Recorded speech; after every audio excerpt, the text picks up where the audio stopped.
Hey there folks, welcome back to Chits and Cardboard, and today we are taking a look at a game taking over the hotness from Japanese publisher Uchibacoya, Ostia.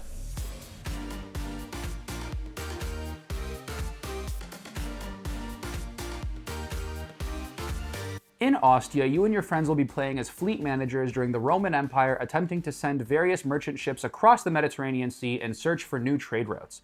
On the way, you'll be gaining resources, establishing trade hubs, and reaching new far-gone destinations, all in an attempt to be the best merchant in the Roman Empire.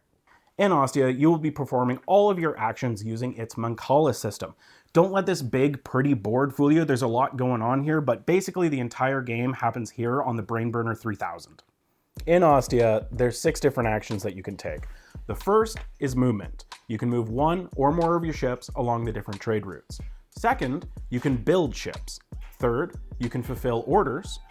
4, you can build your own personal trade hubs at the different locations on the main board. And then 5th, you can trade at those locations that you have built a trade port. And then we have administration. We'll talk about that later. I would now like to call your attention to the Brainburner 3000. You can't simply take an action in Ostia, that'd be too easy. The way the Mancala works is you will be taking ships off of one location, one action, and moving them clockwise to another action to perform your actions. The action your ships leave from, in this case build, is how you gain resources. I would gain 3 stones because I have 3 ships leaving the build action. I would then place one at each spot clockwise until I land the last one. That is the action I get to take, in this case, movement. Now, if all of this wasn't enough of an optimization puzzle for you, the administration action literally lets you double your actions provided you set up for it properly. To do so, when you land on the administration action, you take one of any of the other 4 actions you want to take, not including trade. You then move your ships from the administration action and take the action where they land clockwise. So now you have to set up 2 actions at once while trying to do all the other actions on the board. And now you know why we reference this board as the Brainburner 3000. How do you win in Ostia? How do you become the most reputable, the greatest merchant in Roman society? Well, you're going to be fulfilling those orders, you're going to be building buildings, and you're going to be building ships. And as your reputation grows, that is going to move you up along this track over here, which is going to give you a multiplier for each of those things that you have done. So as you move your fleets along the board, going to the different end destinations at the end of these different trading routes, you're going to be passing different locations. One of which is the trading ports that we mentioned before. Once you've passed a trading port, you can then build a building at that location, which either unlocks a trading opportunity that you can use when you take the trade action, or some sort of endgame scoring opportunity. The other kind of location that's on the board are these transit locations. So if I'm moving along one of these trade routes and I end my movement on one of those transit locations, I'll get the reward that's posted on them. In this case, I'll generate 2 wood that I can then use to build more ships later.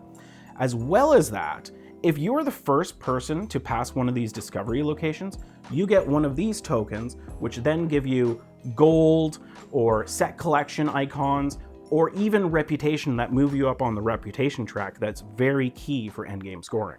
On the note of discovery tiles, there are a lot of first come first serve mechanics in this game. First, of course, are the discovery tiles we just mentioned. Second, these end locations have a bonus for getting to them first. Third, there's these central trades, which are basically objectives that if you're the first person to meet, you can race and grab them. And lastly is the end game, which occurs whether you build your last ship, your last building, or have your 3rd boat reach a final end tile. The engine building in Ostia largely revolves around building these trading posts. When you do, you take one of these buildings, matching the location you built the trading post on, and slot it into your player board. These will give you various benefits. One easy one that comes to mind is typically you can exchange at any time 3 gold for any resource you want. This would allow you to exchange 2 gold for any resource you want for the rest of the game. There's also ways to get more resources anytime you take actions, make things cheaper when you take actions, and even gain reputation. Okay, now that we've covered buildings, it's time to talk about ships. You're going to be building 2 different types of ships in this game. The first are your small ships. When you build these, essentially they're just going to get added to your mancala board, and they're going to give you different options. But if you choose to build them at strategic times, they can give you access to an action that you wouldn't have been able to do at that time. Your second type of ship is your big ships.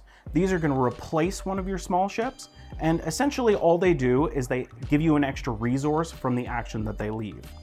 Now, once you've replaced one of these small ships with your big ship, it's going to get added to the main board, which represents a new fleet that you're going to be able to move down a different track than your original ship that you had on the board. The last way to earn a whole bunch of points in this game is completing orders. When you complete orders, you're going to earn Amphora tokens. Just like buildings and boats, these are limited, and once you get the last one, you trigger endgame. And with that, let's jump into our thoughts. Okay, so that's Ostia. John, what are your thoughts? I like it. I like it a lot too. Yeah. It's a really cool action selection mechanism. I think mancalas in general are really fascinating, and I think they did it really interestingly here. 100%. The Brain Burner 3000 is real though, man. You're gonna look at this thing and realize you made a mistake and took the right action for you in a moment, but then realize that it wasn't the right action for you for the next 4 turns. If you take an action and it seems really, really, really good, you can potentially be setting yourself up for 2 or 3 rounds where you're not able to either generate the resources you need, or you're going to set yourself up where all of your ships are going to land on building more ships when you don't have any wood, or you're not able to at that time.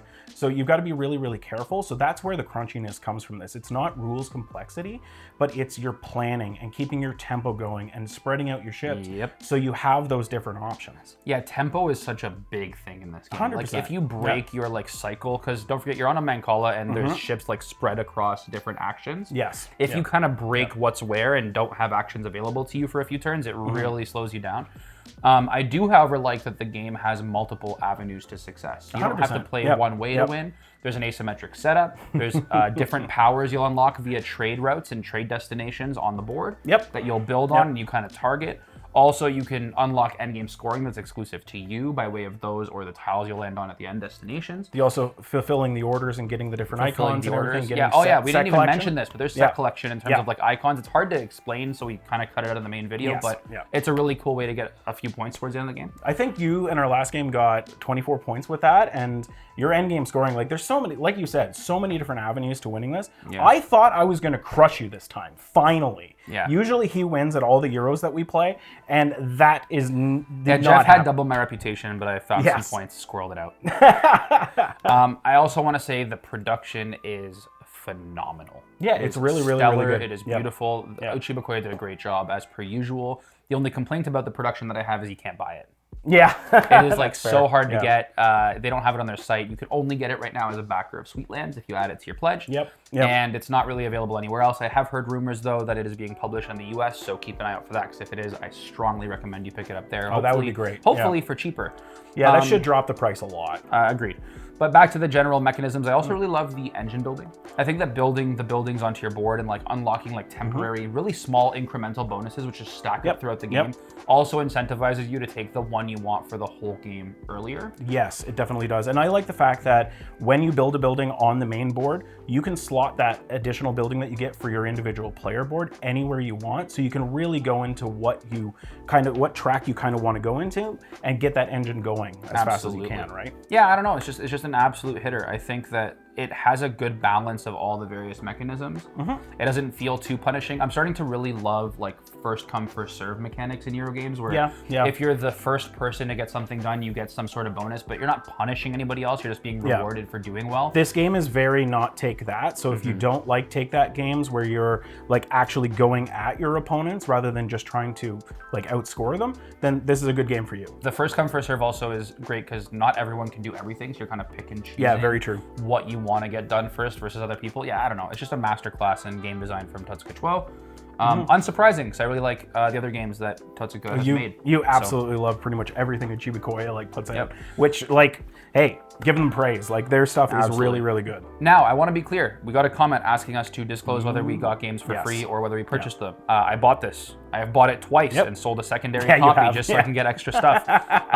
And you really wanted the dual layered board. So not only that, Uchibacoya has never sent us anything. No, they haven't. Keep that in mind. 100%. Not that it would change our opinion, to be fair, but I know people watching, because I'm the same, are just like, did you really like that, or did you just get that for free so you promoted it? So fair enough. We heard you. We'll start disclosing that on every single video we make. We're always going to be honest with you guys as well, whether we get sent something or we purchase it ourselves. Like it's always going to be honesty from us. Anyway, with that, thank you for watching. I hope you get to pick up Ostia, or if not, I hope you get to try it at a convention sometime soon. It really is so special. Thanks for watching. I'm John. I'm Jeff. And we'll catch you next time.